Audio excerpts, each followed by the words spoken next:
Okay, so welcome, ladies and gentlemen. We are on the Sunday Night Sex Show. I'm your host, Sean Evans. I'm with Tony Lee, the X-Rated Hypnotist.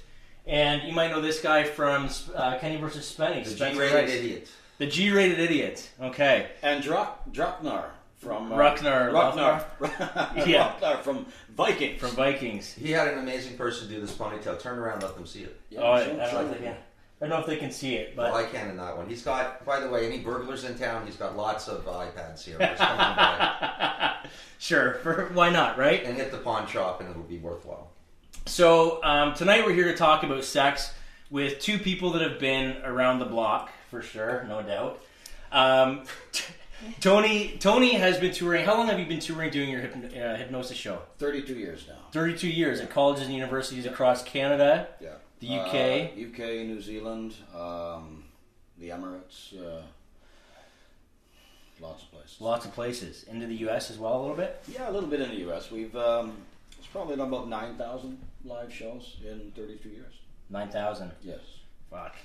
Yeah, we lost count. It's, I'm not going to lie, but I think the amount of alcohol we've consumed during that time frame played its part? It's played its part in the breaking the time Continuum?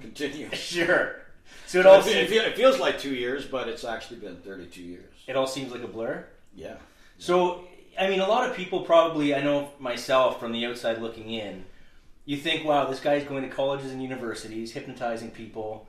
He's a pretty big deal. How much is he getting laid? Like, what's your sex life been like over the last 32 years? You know what? The persona that we have on Facebook is actually it's weird, it's the opposite of who I actually am. Because, it started out as something 32 years ago, and material that was making me laugh, and, merged into doing a lot of these clubs. These clubs were selling out. We were doing 500 to 2,000 people. It was like that. We were doing 300 shows a year. And yeah, we're hammered every night. We're out, we're partying. But the reality is I've always had a girlfriend. And, yeah. So I've never really had that opportunity. So you've never been a man whore. You've been no, but you know what? I've wanted to be. And sure. I honestly, I take a look at some of my friends. I go, wow, you know what? Something's missing. But I never could. I always had a girlfriend. I was always dedicated, and you're a relationship guy. Yeah. Boring. Okay, so I appreciate that. I think that's great. I mean, for anyone that doesn't know Tony, he's got a huge heart, and you're in another relationship now. Is that correct? Yeah. You know what? It's quite amazing. I told myself, I think I say this every time, that's it after my last one. Yeah. But I don't know. Maybe it's perhaps it's the age difference. Maybe it's perhaps it just wasn't the right chemistry. And but you know what? This one's amazing. It's good. I don't want to get into detail. And you don't want to jinx it. Yeah. Fair enough. It's fairly new, right? So she lets you do anal, basically. No, but you know what? I'm not into that. Are you? Do you like anal? Let's talk about that. Why are you talking to him right now? Yeah, no.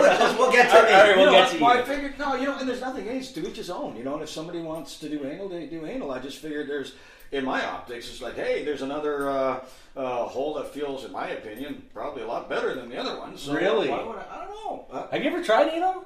No. Really? I'm surprised because we talk a lot about anal sex on stage. I know. So it's I just it never again the persona versus the real you, right? Yeah, I know, and it never happened. Not only that, but I'm a little short, so I don't know if I'd maybe have another phone book. Right? Yeah, just so that everybody knows. Do you want to point this out? Yeah, Tony is sitting on a pillow. Really? Where am I? Look, I have Tourette syndrome. I'm like, look at this one. He's sitting on a pillow to get an extra butt. Really? Why? And it's sinking down. You're not even... Why? Because your vanity makes me laugh. You're very handsome. God. Look at the muscles on him. Okay. Yeah, for sure. I agree. So let's get to you. Let's get to you, Spenny. So for those of you that don't know Spenny, you had a very successful reality TV show for 6 seasons, correct?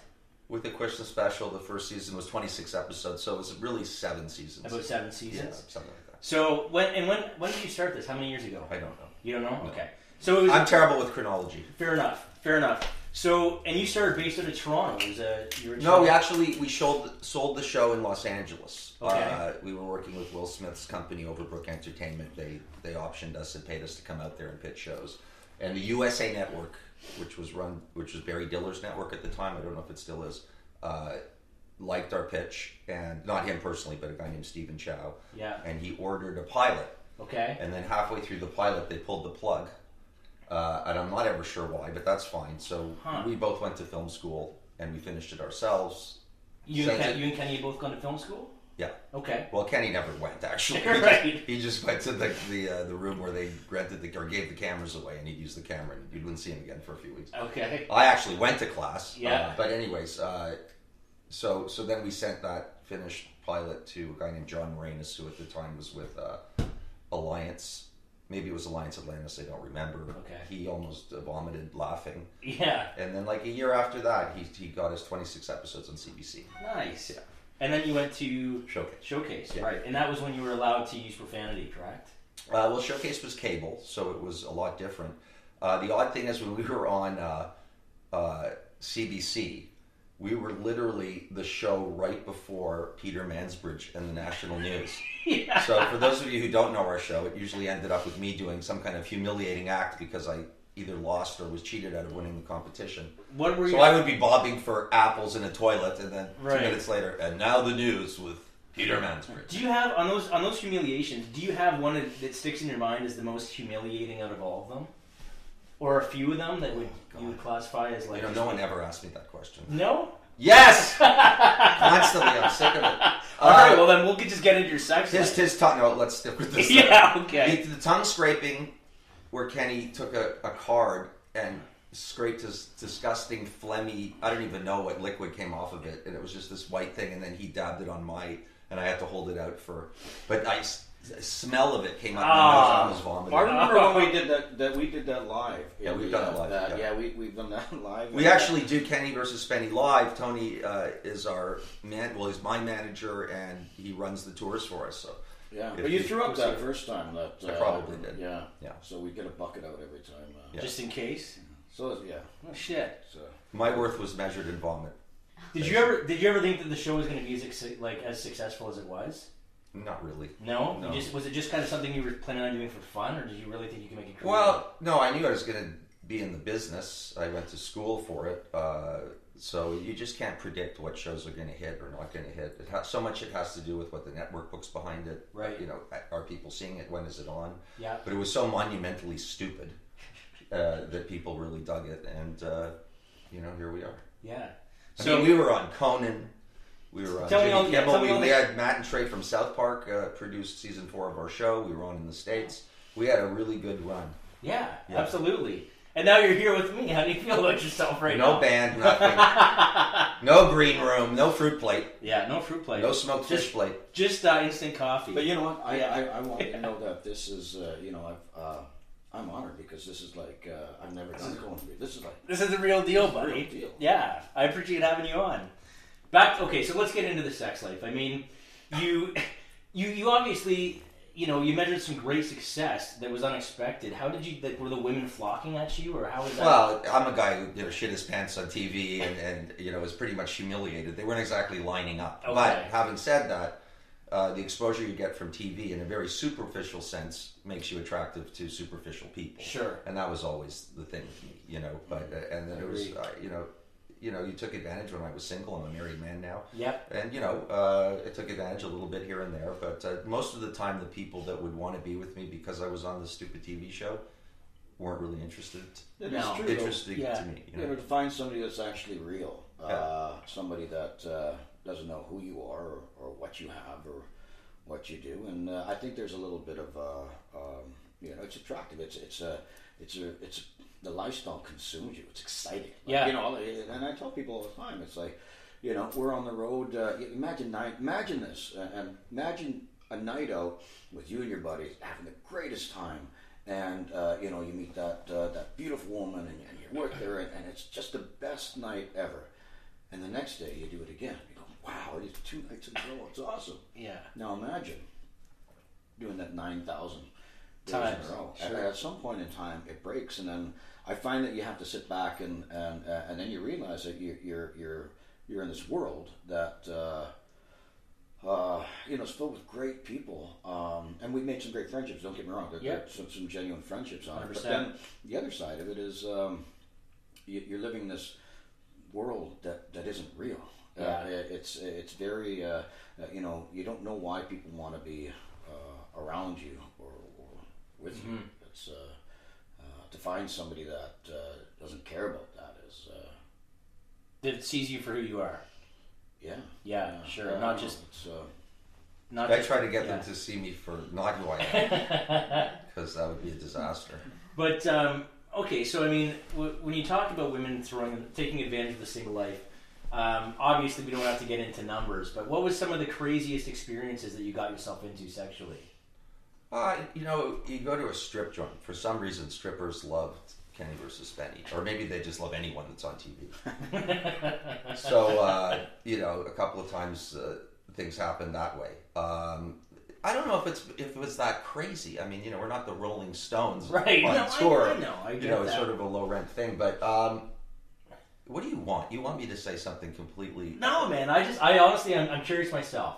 Yeah. Yeah. No, well, you were on TV. Wait a second. You probably had more viewers watching you than we had. You were on ABC? No, it was ABC. ABC. One But of it the was, yeah, I mean, ABCs. The Bachelor and the Bachelorette, they're big shows, but they kind of skyrocket you into this world that you didn't know existed. Right. Very quickly and when you're not prepared for it. But it also falls just as quick. Right. Because there's nothing really continuing. It's not like I have episode after episode after episode, week after week after week, unless this takes off. But other than that. What about our show? Well, our show, yeah. So for those of you watching, Tony is our manager, and we do a show called Sex Coach University, in which I'm with this fellow here, and we go to colleges, universities.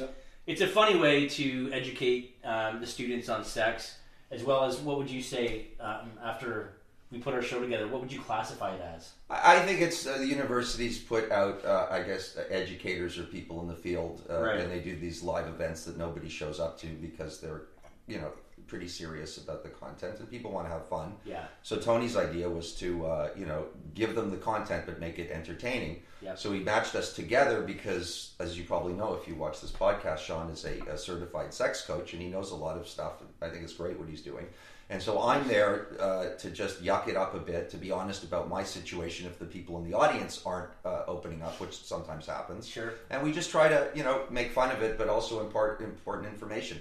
The difficult thing for me is the sexual assault part of it, because there's not a lot of fun in it, but yet a lot of it happens on the university and college campuses. So I feel, to really get to the guys mostly, because let's be honest, it's mostly guys that are committing these sexual assaults. we are gender neutral, but if you take a look at the stats, Yeah, and you have to one look of the things that what frustrated me is I can remember hasn't been a new thing. It's got to be probably 7 years ago. When there were a lot of sexual assault cases, we were working with Darlene Barrier, and we tried to put together a program and launch it on the university college circuits. And even though it's a mandate that everybody supported, the problem you got to understand is you bring something like that on board, even though you want to promote the message, but then it's also saying, well, is this optically maybe saying that we have a problem on our campus? So we didn't have a lot of success booking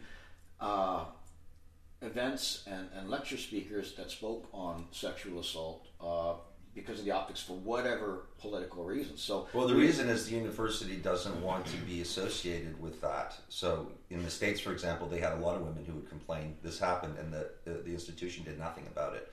And I think the reason for that is they don't want parents to think they're going to send their kids away to a place where something harm can come to them. Sure. Well, in essence, whatever is whether they did do anything or whether they didn't, what we've done in essence, we just put together a fun educational type of program. But how do you create something that's fun with chlamydia?